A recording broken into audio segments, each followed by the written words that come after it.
नमस्कार, हम प्रतिमा चौधरी। दोपहर 3 बजे के भोजपुरी समाचार में स्वागत बा। सबसे पहले प्रमुख समाचार। एमाले के नाराबाजी आ अवरोध के बीच प्रतिनिधि सभा से चालू आर्थिक वर्ष के बजट पारित। विधेयक पर के छलफल बीएफए से शुरू होगी। आज से देशभर भेरोसेल खोप के पहिल का डोज लगावल जा रहा। दोसर का डोज लगावे के छुटल के भी खोप लगावे के मिली। दशहरा के ध्यान राखत राष्ट्र बैंक आज से नया नोट उपलब्ध करा रहा। प्रति व्यक्ति 18,500 रुपया तक बदले की मिली। ऑस्ट्रेलिया द्वारा सुरक्षा सहकारी समझौता में शामिल होने के निर्णय के बचाव। फ्रांस से भइल समझौता के अंत। और इंडियन प्रीमियर लीग आईपीएल में चेन्नई सुपर किंग्स द्वारा मुंबई इंडियंस 20 रन से पराजित।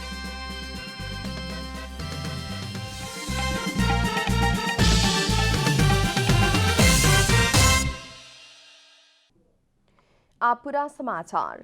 संसद के प्रमुख प्रतिपक्षी दल नेकपा एमाले के नाराबाजी आ अवरोध के ही बीच प्रतिनिधि सभा से चालू आर्थिक वर्ष के बजट पारित कइल गेल बा।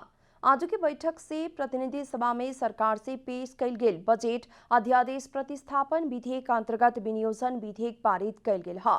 अर्थमंत्री जनार्दन शर्मा विनियोजन विधेयक 2078 पारित कइल जाओ कहत प्रस्ताव प्रतिनिधि सभा के बहुमत से पारित भइल घोषणा सभामुख अग्नि प्रसाद सापकोटा कइनी है। विपक्षी एमाले के सांसद सब लगातार नाराबाजी कैला पर भी सत्ता पक्ष के सांसद सब विधेयक पर के छलफल में ही भाग ही ना लेलक लोग। खर्च कटौती प्रस्ताव दर्ता कैल सांसद प्रेम सुबाल ही छलफल में भाग ले रहनी। प्रमुख प्रतिपक्षी दल नेकपा एमाले के सांसद के नाराबाजी के बीच आर्थिक विधेयक स्वीकृत भइला पर भी संघीय संसद कार्य संचालन नियमावली मुताबिक 72 घंटा बाद ही विधेयक परिपक्व होगी के भइला से आर्थिक विधेयक पर के दफावार छलफल आवे वाला बीएफए से ही शुरू होगी। सरकार आज से कोरोना वायरस विरुद्ध के भेरोसेल खोप के पहिल का मात्रा लगा रहल बा। आज से 14 गते तक खोप के पहिल का मात्रा लगावे लागल गयल है। जिला मुताबिक विभिन्न उम्र समूह के खोप लगावे के तैयारी पूरा भइल बा। विभिन्न समय में पहिल का डोज लगा के दोसर का डोज लगावे के छुटल सबके भी आज से खोप लगावे के जनावल गयल बा। स्वास्थ्य मंत्रालय खोप लगावे के बाकी सभी उमेर समूह के खोप देवे के जनौले बा, लेकिन सभी जिला में एक बार सब उमेर समूह के खोप ना लगावल जाए। तापलेजुङ, संखुवा सभा, सोलुखुम्बु, रसुआ, हुम्ला, जुम्ला, मुगु, डोल्पा, बाजुरा आ दार्चुला जिला के 18 बरस उम्र के ऊपर के खोप लगावे के छुटल सभी व्यक्ति, काभ्रे आ चितवन के 35 बरस ऊपर के सभी व्यक्ति, काठमाडौँ, भक्तपुर, ललितपुर, मकवानपुर, रामेछाप, अछाम आ सर्लाही जिला के 40 बरस ऊपर के सभी व्यक्ति के खोप लगावल जा रहल बा। वही लेखा मनाङ, मुस्ताङ, रुकुम, पूर्व बाहेक के 55 जिला सब में भी 45 बरस ऊपर के व्यक्ति सबके खोप लगावे के जनावल गइल बा। स्वास्थ्य मंत्रालय यही समूह खातिर कार्तिक 4 से 14 गते तक दोसर का डोज खोप लगाई। डडेलधुरा अस्पताल में दरबंदी मुताबिक डॉक्टर ना भइला से बीमार सब समस्या में पड़ल बाटे लोग। मौसम परिवर्तन संगे अस्पताल में बीमार सबकी संख्या दिन प्रतिदिन बढ़ रहल कारण भी डॉक्टर ना भइला से इलाज करे में समस्या हो रहल बा। सुदूर पश्चिम प्रदेश के एकमात्र संघीय मातहत के डडेलधुरा अस्पताल में डॉक्टर अभाव भइला से बीमार सब मरका में पड़ल बा। पहाड़ी 7 गो जिला से अस्पताल में इलाज करावे खातिर आवेला बीमार सब के भीड़ बढ़ल अस्पताल जनौले बा। अस्पताल में दरबंदी मुताबिक डॉक्टर ना भइला से बीमार सब के चेक जांच करे खातिर घंटों लाइन में खड़ा होके के परेला। डॉक्टरको अभाव हुनु एकदमै ठुलो समस्या रहेको छ र सामान्य बिरामीले पनि अनि धनगढी धाउनु पर्ने छ अनि गरिब जनताहरूले जसरी सुविधा पाउनु पर्ने थियो त्यसरी सुविधा पाइरहेका छैनन्। कांग्रेस के राजनीतिक भर्ती केंद्र के आरोप लागे वाला डडेलधुरा अस्पताल में करार के कर्मचारी भरी भराउ बा, जवन काम से भी ज्यादा राजनीतिक पार्टी के भेला गोष्ठी में जाए बाहेक कुछ ना करेला। प्रधानमंत्री शेरबहादुर देउवा के गृह जिला में रहल डडेलधुरा अस्पताल में डॉक्टर 19 जने, विशेष डॉक्टर, मेडिकल अधिकृत 18 जने, 44 गो स्टाफ नर्स लगायत 109 जने कर्मचारी के दरबंदी स्वीकृत रहल बा, लेकिन अस्पताल में अभी 2 जने ही डॉक्टर बाटे। दरबंदी मुताबिक के डॉक्टर और स्वास्थ्य कर्मी ना भइला से डडेलधुरा अस्पताल से प्रदान करे वाला सेवा प्रवाह करे नहीं खे सकल गइल। 18 जना चाहिँ 9 दशौं तहको चिकित्सक हुनुहुन्थ्यो, 1 जना मेडिकल सुपरिन्टेन्डेन्ट दरबन्दी र 17 जना मेडिकल अधिकृतको दरबन्दी हो र त्यो मध्ये चाहिँ अहिले 2 जना मात्रै स्थायी दरबन्दी चिकित्सकको हकमा चाहिँ पदपूर्ति भएको छ। दरबंदी मुताबिक स्वास्थ्य कर्मी ना भइला से इलाज करे में भी समस्या हो रहल बा। विशेषज्ञ डॉक्टर अभाव भइला से जटिल रोग के इलाज के खातिर जिला बाहर जाए परे के बाध्यता बाटे। डडेलधुरा से ललित बोहरा की रिपोर्ट।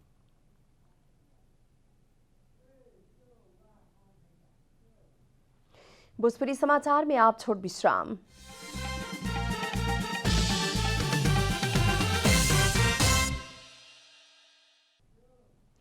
भोजपुरी समाचार में आप बाकी समाचार। संखुआ सभा के मादी नगरपालिका एक उमलिंग में भइल 6 जने के सामूहिक हत्याकांड रिसिवी आ लूटपाट के उद्देश्य से भइल प्रहरी जानकारी दिले बा।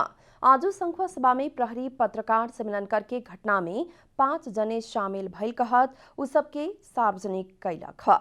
प्रहरी के मुताबिक तेज बहादुर आ उनकर पत्नी कमला कार्की के हत्या कैल गई आ हत्या दोसर केहू देखी तो उ सब के भी हत्या करके धनमाल लूटे की योजना बनावल प्रहरी जनौले बाटे। हत्या के मुख्य योजनाकार लोक बहादुर कार्की के काका खड्ग बहादुर कार्की भी रहल प्रहरी के कहना बाटे। हत्याकांड के योजना घटना के अगिला दिन लोक बहादुर कार्की के घर में बैठ के बनावल आ घटना के दिन योजनाबद्ध रूप में तेज बहादुर के लोक बहादुर के घर में पिठावल दावी कैल गेल बाटे। लोक बहादुर लेट तक सुतेलन ओही से बुलावे जायला कहत मुख्य योजनाकार खड्ग बहादुर अपने तेज बहादुर के घर में पिठावल दावी कैल गेल बा।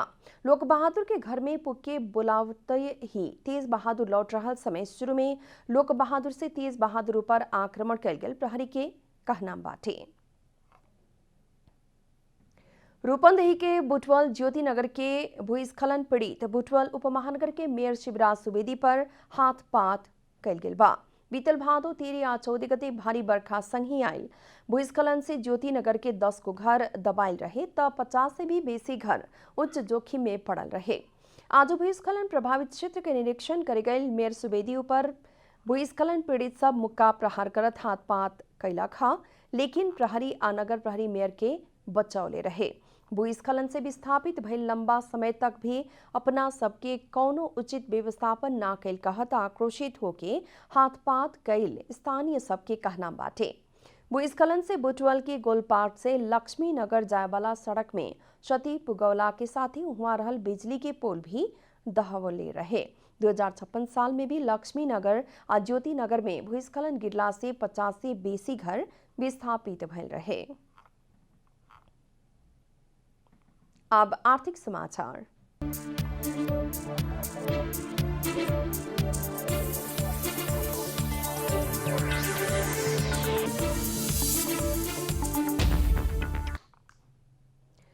नेपाली सबके महत्वपूर्ण पबनी दशहरा के मध्यनजर करत बैंक तथा वित्तीय संस्था सब द्वारा आज से नया नोट उपलब्ध करावल गइल बा।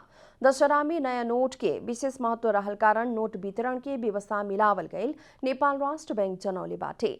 काठमाडौँ उपत्यका भीतर आज से इजाजत प्राप्त वाणिज्य बैंक के तोकल शाखा कार्यालय मार्फत नया नोट सठी के सुविधा प्रदान कैल गेल केंद्रीय बैंक के नोट व्यवस्थापन विभाग जनौले बा। वाणिज्य बैंक से तोकल नजदीक के शाखा कार्यालय में जाके नोट सठी कर सके के केंद्रीय बैंक के सूचना में उल्लेख बाटे। कोरोना वायरस के संक्रमण के जोखिम के ध्यान में राखत स्वास्थ्य सतर्कता अपना के नोट सठी करेला राष्ट्र बैंक आग्रह कैले बा। राष्ट्र बैंक इस साल 50 अरब बेसी के नया नोट सठी खातिर व्यवस्था कैले बा। प्रति व्यक्ति 18,500 रुपया तक 5, 10, 20, 50 आ 100 रुपया सठी सुविधा दिहल गइल बाटे। भोजपुरी समाचार में फिर छोट विश्राम।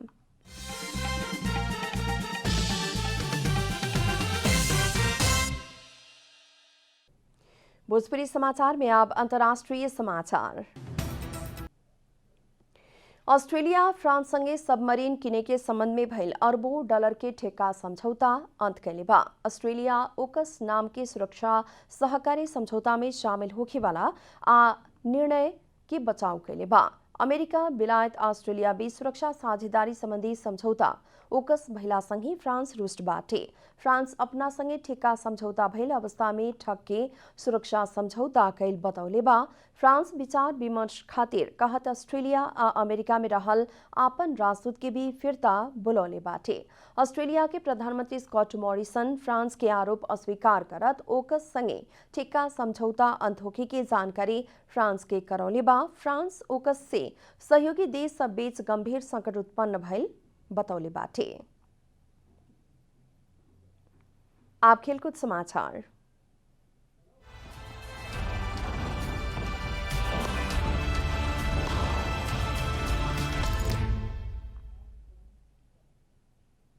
Chennai super kings Indian premier league IPL में मुंबई इंडियंस के 20 रन से हरौले बाटे। चेन्नई मुंबई के हरावत अंक तालिका में शीर्ष स्थान में आ गइल बा। जीत खातिर 157 रन के विजयी लक्ष्य पीछा करत मुंबई निर्धारित 20 ओवर में 8 विकेट गंवावत 136 रन बनौला खा।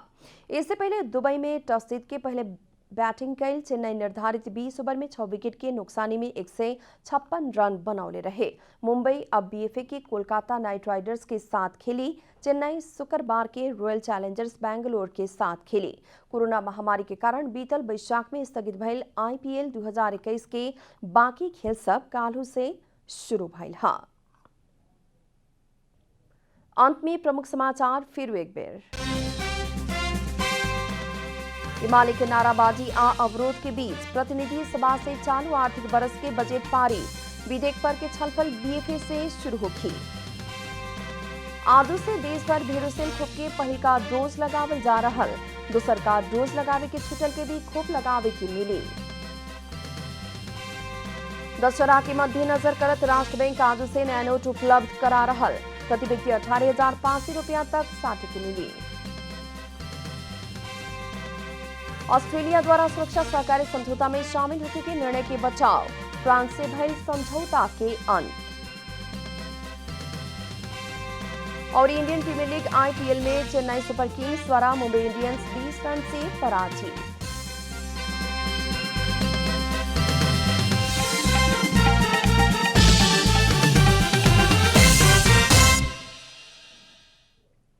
एकरे साथ भोजपुरी समाचार अभी खातिर इतना ही। जनता द्वारा जनता खातिर प्रसारित जनता टेलीविजन के कार्यक्रम सब अपने यूट्यूब, ट्विटर, फेसबुक हमने की वेबसाइट जनतासमाचार.com में भी पढ़ आ देख सकतानी लोग। सूचना में अपने के सहभागिता, समय में समाचार, हमने के प्रतिबद्धता। नमस्कार।